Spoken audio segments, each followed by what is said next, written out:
നമസ്കാരം കൂട്ടുകാരെ, എൻ്റെ വലിയ വലിയ നമസ്കാരം എന്ന് പറയുന്ന ഒരു ചാനലുണ്ട്, നമ്മളെ VK ബൈജു ബൈജു ബൈജു ബൈജുവിനെ ഞങ്ങൾക്ക് എല്ലാവർക്കും അറിയാൻ പറ്റുമായിരുന്നു. കാരണം എന്ന് വെച്ചാൽ ഇടക്കിടക്ക് എന്ന് പറഞ്ഞു കഴിഞ്ഞാൽ ബൈജു ജയിലിലേക്ക് പോകും, ഇടക്കിടക്ക് തിരിച്ചു വരും. ബൈജു ചില സമയത്തൊക്കെ എന്ന് പറഞ്ഞാൽ വായിലൂടെ വരുന്ന വാക്കുകൾ അയാളെ പിന്നീട് ജയിലിലേക്ക് പോകും, പിന്നീട് തിരിച്ചു വരും. അങ്ങനെയാണ് ബൈജു. പക്ഷേ ബൈജുവിന് വേറൊരു പരിപാടിയും കൂടി ഉണ്ട്. എന്താണെന്ന് വെച്ചാൽ യൂട്യൂബിലൂടെ ലക്ഷങ്ങൾ സമ്പാദിക്കാം എന്ന് പറഞ്ഞിട്ട് ഒരു ഇതൊക്കെയുള്ള മാർഗ്ഗങ്ങളും കാര്യങ്ങളൊക്കെ ബൈജു തുടങ്ങിയിട്ടുണ്ടെന്നാണ് എനിക്ക് തോന്നുന്നത്. കാരണം അതിൻ്റെ അകത്ത് ഒരു നമ്പറും കാര്യങ്ങളൊക്കെ കണ്ടു. ഇതിൻ്റെ അകത്ത് നിങ്ങൾ വിളിക്കൂ, നിങ്ങൾക്ക് ക്ലാസ് തരുന്നതാണ്, നാളെ തന്നെ നിങ്ങൾക്ക് ലക്ഷങ്ങൾ ഉണ്ടാക്കാം എന്നൊക്കെ പറഞ്ഞിട്ട്. ഏതായാലും ഇന്ന് ബൈജുവിൻ്റെ ഒരു കാര്യം കേട്ടപ്പോഴും ശരിക്കും പറഞ്ഞു കഴിഞ്ഞാൽ സങ്കടമായിപ്പോയി. കാരണം എന്താ വെച്ചാൽ മനുഷ്യ തെണ്ടുവാന്നൊക്കെ പറയുന്നില്ലേ, അതായത് ഇമാതിരി തെണ്ടണ ബൈജുവാട്ടാ, അതാണ് എനിക്ക് ചോദിക്കാനുള്ളത്. അല്ല, കിട്ടുന്നതെന്നാ നിങ്ങൾക്ക് യൂട്യൂബിൽ നിന്ന് കിട്ടുന്നതെന്ന് എല്ലാണോ? അതാ എനിക്ക് ചോദിക്കാനുള്ളത്. അത്യാവശ്യം ജീവിച്ചു പോകേണ്ടതെല്ലാം കിട്ടൂലേ, പിന്നെ ലക്ഷങ്ങൾ കേസിന് വേണമെന്ന് പറയുന്നത് ഇതെന്താ വെള്ളേരിക്കാ പട്ടണ? പ്രിയപ്പെട്ടവരെ നമസ്കാരം, വലിയ നമസ്കാരം. പലരും സ്നേഹത്തോടെ ചോദിക്കുന്ന ഒരു ചോദ്യമാണ്, സർ അതല്ലെങ്കിൽ ബൈചേട്ട കാണാറില്ലല്ലോ ഇപ്പോൾ ചാനലിൽ ഒട്ടും, എന്ത് പറ്റി എന്നൊക്കെ ചോദിക്കാറുണ്ട്. അപ്പൊ അവർക്ക് ഓരോരുത്തർക്കും വ്യക്തിപരമായിട്ട് നമുക്ക് മറുപടി കൊടുക്കാൻ പറ്റില്ലല്ലോ. ഒരുപാട് ആളുകൾ എന്നെ സ്നേഹിക്കുന്ന, നമ്മുടെ ചാനലിനെ സ്നേഹിക്കുന്ന, എന്റെ തീവ്ര നിലപാടുകളെ സ്നേഹിക്കുന്ന, വെള്ളം ചേർക്കാത്ത എന്തും പച്ചയ്ക്ക് അതേ ഭാഷയിൽ പറയുന്ന ആ ഭാഷാ ശൈലിയെ സ്നേഹിക്കുന്ന ലക്ഷക്കണക്കിന് ആളുകൾ, അതില് ആയിരക്കണക്കിന് ആളുകൾ ചോദിക്കുന്ന ഒരു ചോദ്യമാണ്. അത് വ്യക്തിപരമായിട്ട് ചാനൽ നമ്പറിലും പേഴ്സണൽ നമ്പറിലും ഒക്കെ ചോദിച്ചുകൊണ്ട് സംശയം ചോദിക്കുന്ന ആളുകളുണ്ട്. അവരോടൊക്കെ വളരെ സ്നേഹത്തോടെ ബഹുമാനത്തോടെയാണ് ഈ ഒരു വീഡിയോ അവർക്ക് മുൻപിലേക്ക് വെക്കുന്നത്. പ്രിയപ്പെട്ട സഹോദരങ്ങളെ, എന്റെ ജീവിതം എന്ന് പറഞ്ഞാൽ ഒരുപാട് കൈപ്പേറിയ അനുഭവങ്ങളിലൂടെ മാത്രമായിരുന്നു എന്നും എക്കാലവും മുന്നോട്ട് പോയിട്ടുള്ളത്. അതെന്തുകൊണ്ടാ ബൈജുവേട്ടൻ എപ്പോഴും എന്ന് പറഞ്ഞാൽ പാവയ്ക്ക കറി കൂട്ടും, അതുകൊണ്ടാണ് കൈപ്പേറിയ അനുഭവം. അല്ലാതെ എന്ത് കയ്പുള്ളത്? ഒരു കയ്പുമില്ല. അതായത് വേറെ ഒന്നുമല്ല, അങ്ങേർക്കെന്ന് പറഞ്ഞു കഴിഞ്ഞാൽ നല്ല രീതിയിലുള്ള വർഗീയതയുണ്ട്. ആ വർഗീയത കൃത്യമായിട്ടെന്ന് പറഞ്ഞു കഴിഞ്ഞാൽ കുരുവങ്ങ് പൊട്ടി ഒലിക്കുന്ന പോലെ ഒട്ടിക്കൊലിക്കും. അതെന്ന് പറയുന്നത് പലതും എന്ന് പറഞ്ഞാൽ നമുക്കറിയാമല്ലോ, ഇപ്പൊന്നും ആരും മൈൻഡ് ചെയ്യില്ല. അപ്പൊ എന്താന്ന് പറഞ്ഞത് പണ്ടൊക്കെ എന്ന് പറഞ്ഞാൽ ഇങ്ങനെ അറിയില്ലായിരിക്കും. ഇപ്പോഴെന്ന് പറഞ്ഞു കഴിഞ്ഞാൽ ഒരു മനുഷ്യന്മാർ പോലും മൈൻഡ് ചെയ്യാറില്ല. എന്തിനധികം പറയുന്നത്, ഇദ്ദേഹം പറയുന്ന പോലെ എന്ന് പറഞ്ഞാൽ ഇദ്ദേഹത്തെ സപ്പോർട്ട് ചെയ്യുന്ന ആൾക്കാർ വരെ ഇപ്പം മൈൻഡ് ചെയ്യില്ല. കാരണം എന്തെങ്കിലും പറഞ്ഞു പോട്ടെന്ന് വെച്ചിട്ടേ. അതുകൊണ്ടാണ് ഞാൻ പറഞ്ഞല്ലോ. അപ്പൊ ബാക്കിയും കൂടി കേട്ടിട്ട് വരാം.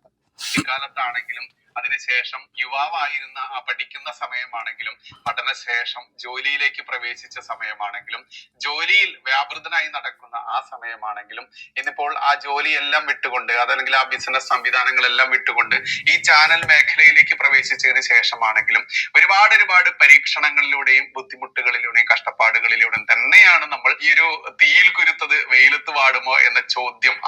തീയിൽ കുരുത്തത് ഒരിക്കലും വെയിലത്ത് പാടൂല. പക്ഷേ തീയിൽ കുരുക്കണം. തീയിൽ കുരുക്കാതെ തണുപ്പത്ത് കുരുത്തിട്ട് വെയിലത്ത് പാടുക വെച്ച് കഴിഞ്ഞാൽ നമുക്ക് പറയാൻ അറിയില്ല. തീയിൽ കുരുത്താണ്. ഞാൻ പറഞ്ഞല്ലോ, ബൈജു അണ്ണനെ ഒരിക്കലും നമ്മൾ തീയിൽ കുരുത്തവനായിട്ടൊന്നും കണക്ക് കൂട്ടുന്നില്ല.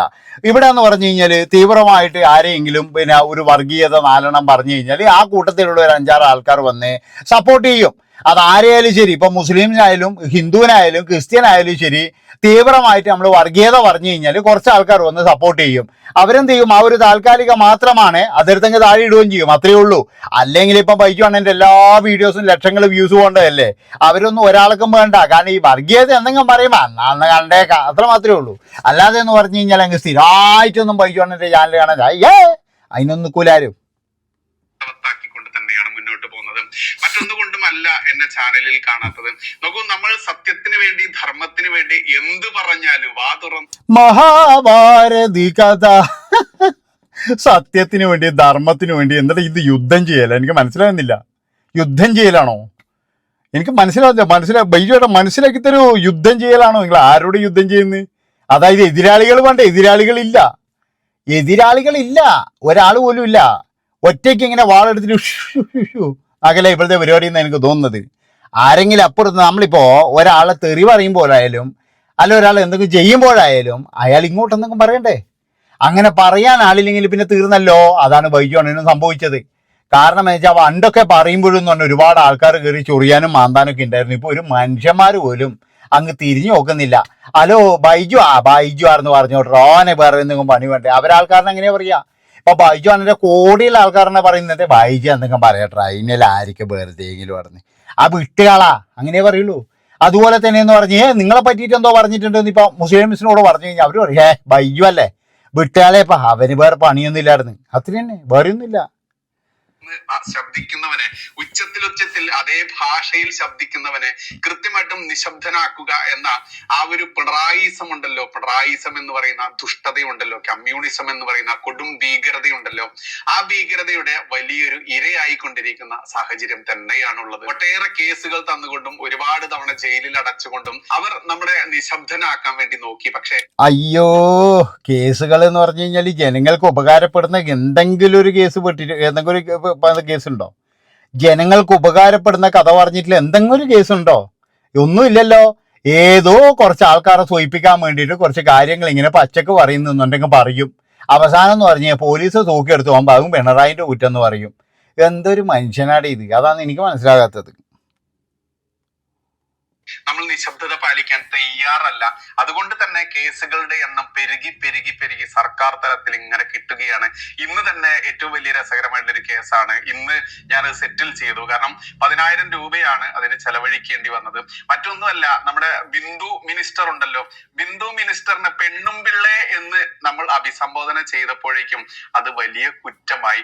പരനാറി, കടക്ക് പുറത്ത്, ചെറ്റ എന്നുള്ള നികൃഷ്ട ജീവി, അങ്ങനെ ഒട്ടേറെ മലയാള പദങ്ങൾ ഈ കേരളത്തിന് സംഭാവന ചെയ്തിട്ടുള്ള, മലയാള ഭാഷയ്ക്ക് സംഭാവന ചെയ്തിട്ടുള്ള പിണറായി വിജയനും ഈ മണി എന്ന് വിളിക്കുന്ന MM മണി എന്ന് വിളിക്കുന്നവന്റെ നാടൻ ഭാഷയൊക്കെ കേട്ടിട്ടുള്ള, നോക്കൂ, എന്റെ ശൈലി ഇത് തന്നെയാണ്. ബഹുമാനിക്കേണ്ടവനെ നമ്മൾ കൃത്യമായി ഇത്ര കണ്ട് തീവ്രമായിട്ട് സംസാരിക്കുമ്പോൾ പോലും തലച്ചോറിലേക്ക് കയറാത്ത ുള്ള ആളുകളുടെ വിജയം എന്ന് പറയേണ്ടതുണ്ട്. ഹിന്ദുക്കൾ ഇന്ന് ഉണർന്നിട്ടുണ്ട്, ഹിന്ദുക്കൾ മനസ്സിലാക്കി തുടങ്ങിയിട്ടുണ്ട്. ഹിന്ദുക്കൾ ഒറ്റക്കെട്ടായി നിന്ന് കഴിഞ്ഞാൽ മാത്രമേ ഇനിയുള്ള നാളുകളിൽ ഒരു 1921 ഈ കേരളത്തിൽ, മലബാറിൽ സംഭവിച്ചത് കേരളത്തിലുടനീളം സംഭവിക്കാതിരിക്കുകയുള്ളൂ. ഇനിയും ഉണർന്നില്ല എന്നുണ്ടെങ്കിൽ ഹിന്ദുവിന്റെ വരും തലമുറ എങ്ങനെയായിരിക്കും അനുഭവിക്കുക എന്നുള്ളത് കൃത്യമായിട്ടും ഹിന്ദു മനസ്സിലാക്കിയിട്ടുണ്ട്. അത് നമ്മുടെയൊക്കെ ഈ തീവ്രമായിട്ടുള്ള, തീക്ഷ്ണമായിട്ടുള്ള ഈ വാക്കുകൾ കൊണ്ട് തന്നെയാണ് ഞാൻ നിങ്ങളെ പറഞ്ഞു ബോറടിപ്പിക്കുന്നില്ല.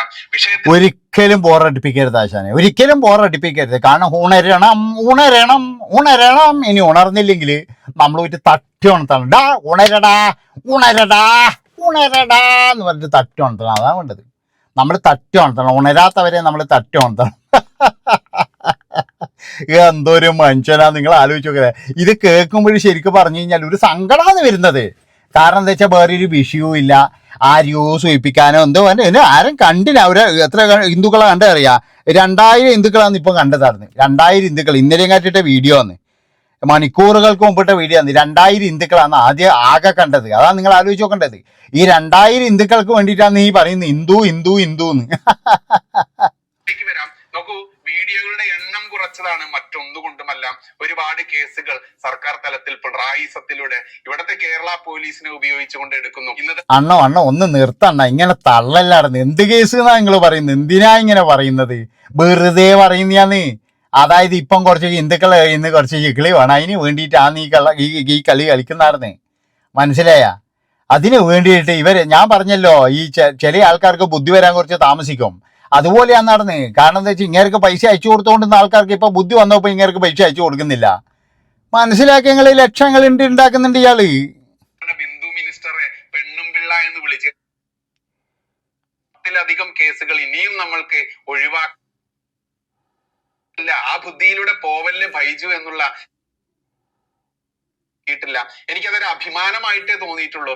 അതുകൊണ്ട് ആ അഭിമാനം കാക്കാൻ വേണ്ടി ഇനി മുന്നോട്ട് പോകണമെന്നുണ്ടെങ്കിൽ നിങ്ങളുടെ സഹായം കൂടിയേ തീരൂ. 2014 ശേഷം എനിക്ക് വന്നിട്ടുള്ള കേസുകളുടെ എണ്ണൊക്കെ കേട്ട് കഴിഞ്ഞാൽ അന്തം വിട്ടുപോകും. നമ്മൾ കെ സുരേന്ദ്രൻജിയുടെയും മറ്റൊട്ടേറെ നേതാക്കന്മാരുടെയൊക്കെ കേസുകളുടെ എണ്ണമൊക്കെ നമ്മൾക്കറിയാം. അവർ രാഷ്ട്രീയ നേതാക്കന്മാരായതുകൊണ്ട് തന്നെ അവരുടെ കേസുകൾ നടത്താൻ സംഘടനകളും മറ്റ് വ്യക്തികളും ഒക്കെ സഹായിച്ചു എന്ന് വരാം, അതല്ലെങ്കിൽ മറ്റു ഒരുപാട് ആളുകൾ സഹായിച്ചു എന്ന് വരാം. പക്ഷെ നമ്മളെ പോലെയുള്ള ഒരു സാധാരണക്കാരന് സഹായിക്കാൻ നിങ്ങളോട് മാത്രമേ സഹായം അഭ്യർത്ഥിക്കാനുള്ളൂ. അതുകൊണ്ട് മാക്സിമം ആളുകൾ സഹായിക്കണം എന്ന വലിയ അപേക്ഷയാണ് ഈ വീഡിയോയിൽ വെക്കുന്നത്. എന്റെ ലൈഫ് സ്റ്റോറി ആയിട്ട് പറയുകയാണെങ്കിൽ ഒരുപാടുണ്ട്. തീർത്തും കമ്മ്യൂണിസ്റ്റ് അടിമ കുടുംബത്തിൽ തന്നെയാണ് എന്റെയും ജനനം. എന്റെ അച്ഛൻ 2013 മരിക്കുന്നത് വരെ അച്ഛനെ അനുസരിച്ച് ജീവിക്കേണ്ടി വന്ന ഒരു മകനായിരുന്നു. അതുകൊണ്ട് തന്നെ 2013 ശേഷം അച്ഛൻ മരിക്കുന്നു.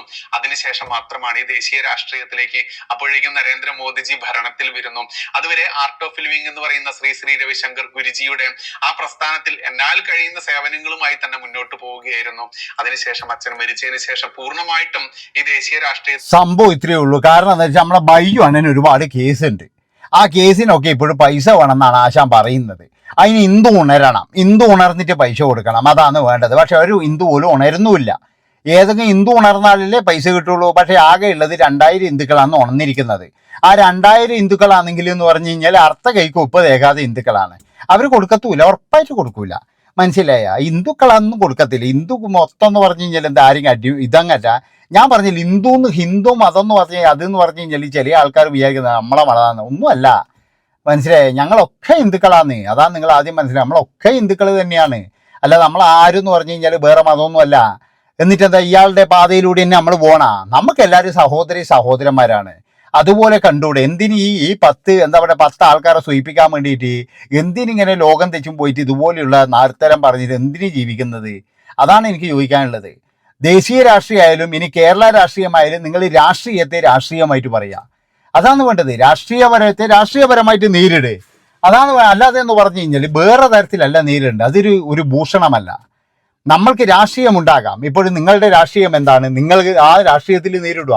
എന്തിനാ മറ്റുള്ളവൻ്റെ അടുക്ക പോയിട്ട് മറ്റുള്ളവനെ പോയിട്ട് വിഷം കുത്തി വെക്കുന്നത് എന്തിനാണ്? അതാണ് എനിക്ക് ചോദിക്കാനുള്ളത്. അതുകൊണ്ട് തന്നെ എന്ന് പറഞ്ഞു കഴിഞ്ഞാൽ നിങ്ങളുടെ അവസ്ഥ ഇപ്പോൾ എല്ലാവർക്കും മനസ്സിലാകും. നക്കി തുക്കി തെണ്ടിയിട്ടുള്ളത് ഉള്ള കാര്യം എന്താ പറയുന്നതിന്. കാരണം എന്താ വെച്ച് കഴിഞ്ഞാൽ ബൈജു അണ്ണന് ഇവിടെ നോ നല്ല പൈസ, നല്ല പൈസേൻ്റെ ഒരു ഇത് കിട്ടിയിട്ടുണ്ട്. ഇനിയിപ്പോൾ ആ പൈസ വേണമായിരുന്നു.